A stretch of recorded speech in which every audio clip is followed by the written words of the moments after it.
So I'm tempted to do that now. I do have Golden Dude in my zombie dad build. But yeah, Dragons of Legend, they really want you to get that Dark Paladin deck. And we have since that first match spinning so quickly, we do have another match coming to you guys in just one moment. Yep. It looks like we're going to have. Was that Jared B? I'd say another Jared. We have multiple Jareds. Yes, it's Jared. It is definitely Jared. Jared's running his classic Mermails deck. I wonder who his opponent is. Huh. That's actually going to be pretty good. I'd say Mermails are a bit more dynamic, I think, than... You actually might see they have similar plays, a lot of just summoning a bunch of little things from hand to make exceeds. We needs more Biscayos. Yeah, you'll see some of Biscayos. Biscayos, rank 7, 2800 attack. As long as he has materials, he can detach one material and negate any monster on the field who has attack less than he does. Mm-hmm. So if you summon a Biscayos and your opponent tries to go into Big Eye or go into Draco Sack, Gaios is not having none of it. I hate that he has to be XYC summoned using only Mermail monsters. Yeah, no, it's not only Mermails, it's Waters. So is it Waters? Yeah, that's why you can use Tidal. Waters? Yeah. Okay. Tidal is one of the elemental dragons. There are 4 of them. You can banish 2 dragons to summon them. They are extremely broken. I'd say don't spend money on them since they're probably moving down. They are extremely. Oh, they were worse with the babies. It was bad even after the babies were what, banned? I'd say the babies were just straight banned. Even after the babies were banned, these dragons were still on both sides of the Pacific. I believe the babies were just banned. And the only thing that made it so bad was the elemental dragons were meant to be splashed in other decks. Yeah, and people just went ahead and made their own deck. Made straight dragons. Okay. For those of you who haven't seen, puppets. And apparently Jarrett won game 1, so we have Lee siding into puppets. What do you think of puppets? For those of you who don't know, gimmick puppets, their whole idea is that they are these physically small little machines, but they have very high levels. Very little attack. Yeah.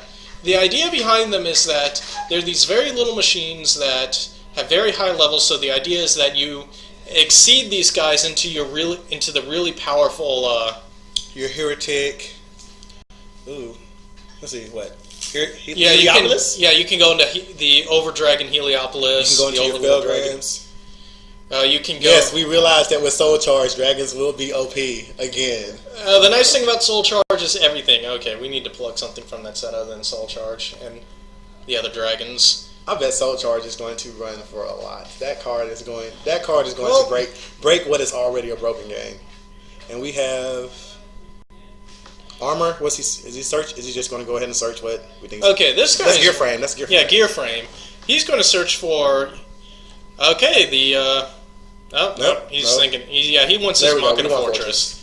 Okay, he's playing. Unless he has a Fortress in hand, it would be best to summon Fortress. Yeah, he's playing a variant of puppets called Machina Fortress. He's taking advantage of the fact that puppets have such a raw level that you can just machines. Yeah, and that they're machines that you can just discard a single puppet to bring back Machina Fortress. Machina Fortress, when it's special summoned from the you can special summon from the graveyard by discarding a machine type. By discarding one or more machine types whose total level has to be greater than 8. I thought it has to be equal to 8 or higher.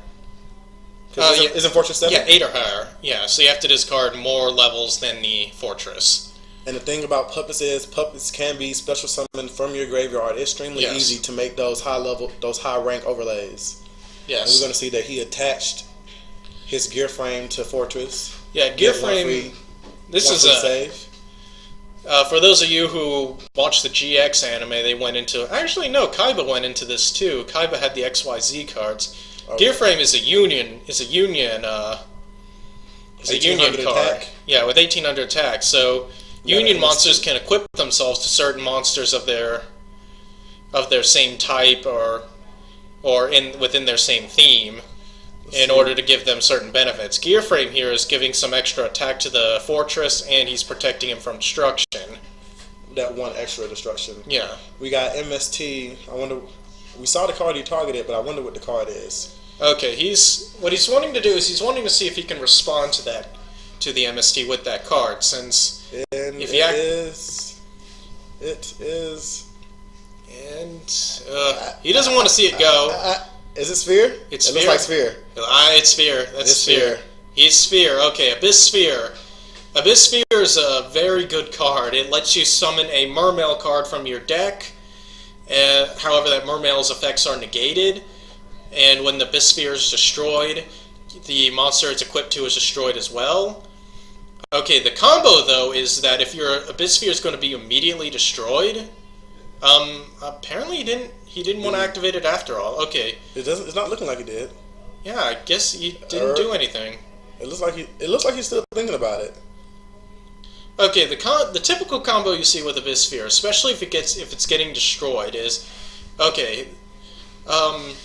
Mystical Space Typhoon is trying to destroy the sphere. The sphere activates. Yeah, he didn't go for spheres. We got a puppet. Yeah. Okay. Well, normally what happened is the sphere would activate. The sphere immediately special summons a mermail called Mermail Lindy. Sphere then the MSC then destroys the yeah. The sphere then destroys. The MSC then destroys the sphere. The sphere destroys Lind, and when Lind is destroyed, it can special summon any Mermail from your deck. So that's usually one of your plenty level 7s. Yes. Okay, so he detached Gear Frame. So he might just be trying to go for that raw damage. He's bouncing the Gear Frame to summon Ally Birdman. Yeah. He is. And now he's synchroning for... What is that, 8, 11? So with a Star Eater? Yep. Is it Star Eater? Pretty sure it's Star Eater. I don't think there's anything else you can go for. We going to see... Yep, Star Eater. Okay, Star Eater's a pretty good dragon. You can't respond to its summon or its attacks. It cannot be solemned. Yes. And what is it, 30, 31, 3200? Yeah, it's a 31, I believe. So he's a pretty big boy. It looks like he just bought it. I still see the price tag on it. Oh. But yeah, Star Eater is a ridiculously good card. You cannot chain to this card's attack. Yes. So if ever you have Star Eater and another monster on your field and you're trying to attack for game, attack with Star Eater. Yes. That's guaranteed damage. That's a guaranteed attack. Okay, with Gear Frame, okay, he's getting the really big gear. It's a level 8 gear, so it's just something that he can immediately pitch for his Fortress again. In case Fortress does get destroyed. Yeah. Since even though he can't respond to the Star Eater attacks, he can still respond to the gear attacks. Gear Frame and Fortress. Lind, So that's why you can only activate one Lind a turn, so that's why he didn't want to do the Sphere Lind play, because he already had... One Lind face down. He already had one face down. It's not really... about the modern cards, yes, they will definitely help. But you don't necessarily need to... I'd say that's... It depends on what you run. It just depends on what you run. I'd say there's a lot of old school stuff that's actually getting, again, in Dragons of Legend, getting support. And if you don't want to just buy packs, which I understand... a lot of shops you can just buy single cards that you want. Like from this past set, that was actually another really good set. That just had a lot of really good cards. Was the premium gold set. However, I only wanted a lot of stuff in gold. Yeah, that gold set just had a lot of good spells and traps. That gold set also sold out ridiculously fast, completely sold out, and it had a lot of just good synchros. That was a really good just. See, the problem some people have with a lot of sets is that the sets are very specific to. You gotta remember, we also came out with the new synchros from the manga, the counterparts to the Signer Dragons. Yeah, for those of you that watch the anime, there were Signer Dragons. There have different dragons in the manga, in the book version of it, and those different dragons are now finally coming out. The only one we're missing, I believe. We still haven't yet seen Jeweled Red Archfiend, that's the most anticipated of the bunch.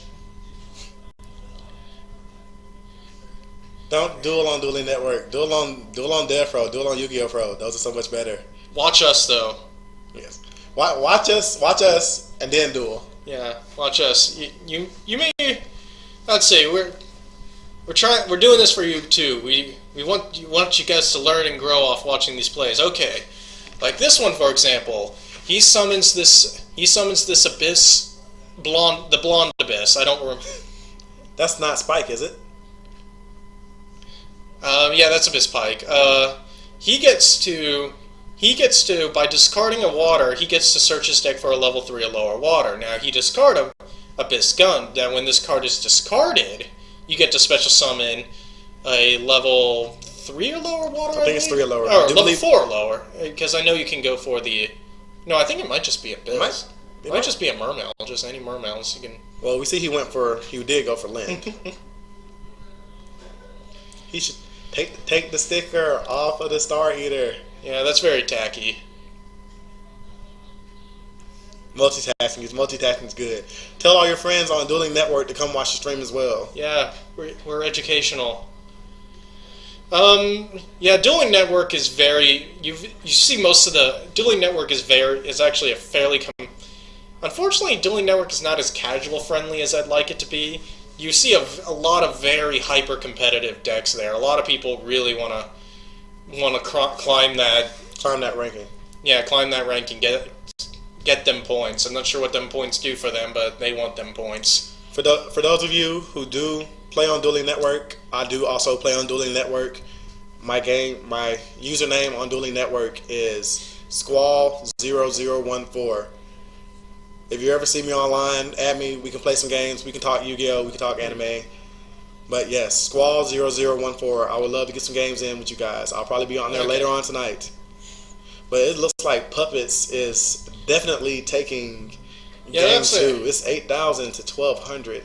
As I say, he's maintaining very good control. Like I said, it's Star Eater. Yeah, Star Eater is really hard for him to get over, and that Machina Fortress will punish him whenever he tries to kill it, and he already has. He did marksman and managed to stop a bottomless, but yes, and that's Abyss Sturge. Sturge, you can. Crispy Hanako, no underscore. Got you. Okay. But it looks like Mermails are in a bit of a bind this match. Mm-hmm. He doesn't want to target Fortress. He doesn't want to destroy Fortress, and getting over Star Eater in itself is a task. Yeah. It's looking pretty grim for Mermails this game. My only question is, what could he possibly side in Game 3 if it does go to Game 3? I like System Down. I like System Downs. Yeah, people tell me not to run it, but I do have it. The reason why a lot of people don't run it at the moment is just because you don't. In the more hyper-competitive scenes, you don't see a lot of machine decks. Although System Down, Geargia, you do see a lot of Geargia. We have a couple people who play Cyber Dragons here, so. Yeah, Cyber Dragons. The new Cyber Dragon deck. I'll get into Cyber Dragons if we end up getting the time. It's another really strong deck. And for those of you who doesn't know what System Down does, System Down will let you be removed from play all face-up machines and all machines in your opponent's graveyard. Yes. I can't remember. I think there may be a cost. I can't remember. I know I have 1,000 life points. Actually, I have it sided. I do have it here on my side. I'd say 1,000 life points. So it is not that bad. But unfortunately, it doesn't look like we have anybody playing Cybers.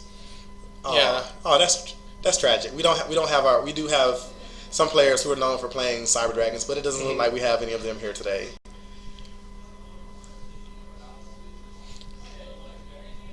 Nah, afraid not. No, Black Wings aren't similar to Cyber Dragons. Speaking of Black Wings, we've been seeing a lot of players coming back in playing Black Wings lately. Personally, I love Delta Crow. I run. They're getting a new 3 Icarus, 2 Deltas. Delta Crow is such a good card. They're actually getting another version of it behaves similar to Delta Crow. It's another card that you need a Blackwing to use, and you can activate from hand if you have 3 Blackwings. Really? Please tell me it destroys monsters. Please tell me it destroys monsters. It's Black Sonic. If a monster attacks a Blackwing, you banish all attack position monsters on your opponent's side of the field. And you can activate it from hand if you control 3 Blackwings. So essentially it's like a Mirror Force with a much better effect. Yeah, it's a banishing Mirror Force, which is really good. I'm assuming that this does not target? No, it doesn't target, just It just banishes. It just from if your Blackwing is getting attacked, you get to activate it from hand if you have. Oh, Uriah! I haven't seen a Uriah deck in a minute. Actually, I'm actually interested in seeing that build. I have a Uriah deck.